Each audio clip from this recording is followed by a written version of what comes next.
Hello student, আজি আমি এটা কুৱেশ্যনৰ এনসাৰটো চাম। সো আমাৰ কুৱেশ্যনটো হৈছে জীৱনৰ ৰাসায়নিক আৰু জৈৱিক উৎপত্তিৰ মাজৰ পাৰ্থক্য কি? তো আমাৰ উত্তৰটো হৈছে জীৱনৰ ৰাসায়নিক উৎপত্তি বুলিলে সেই অনুমানটোক বুজোৱা হয় যে জীৱন সৰল নিৰ্জীৱ ৰাসায়নিক পদাৰ্থৰ পৰা প্ৰাকৃতিক ৰাসায়নিক বিক্ৰিয়াৰ জৰিয়তে আৰম্ভ হৈছিল, যিয়ে জটিল জৈৱিক অণু আৰু প্ৰতিলিপিকাৰী প্ৰণালীৰ সৃষ্টি কৰিছিল। আনহাতে জীৱনৰ জৈৱিক উৎপত্তিয়ে প্ৰথম কোষটোৰ উদ্ভৱ হোৱাৰ পিছত সংঘটিত হোৱা জীৱনৰ ৰূপৰ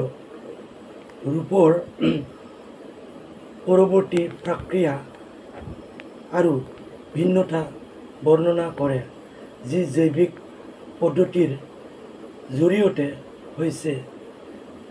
সেই বিদ্যমান জীৱন ৰূপৰ প্ৰসাৰ আৰু বিৱৰ্তন ওপৰত গুৰুত্ব দিয়ে। এতিয়া এনসাৰটো ধুনীয়াকৈ লিখি লোৱা। এনসাৰটো আছে আমাৰ জীৱনৰ ৰাসায়নিক উৎপত্তি বুলিলে সেই অনুমানটোক বুজায় যে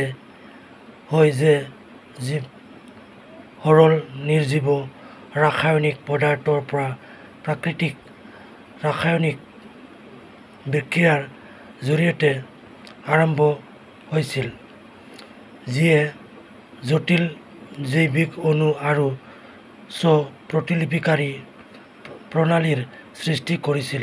আনহাতে জীৱনৰ জৈৱিক উৎপত্তি প্ৰথম কোষটোৰ উদ্ভৱ হোৱাৰ পিছত সংঘটিত হোৱা জীৱন ৰূপৰ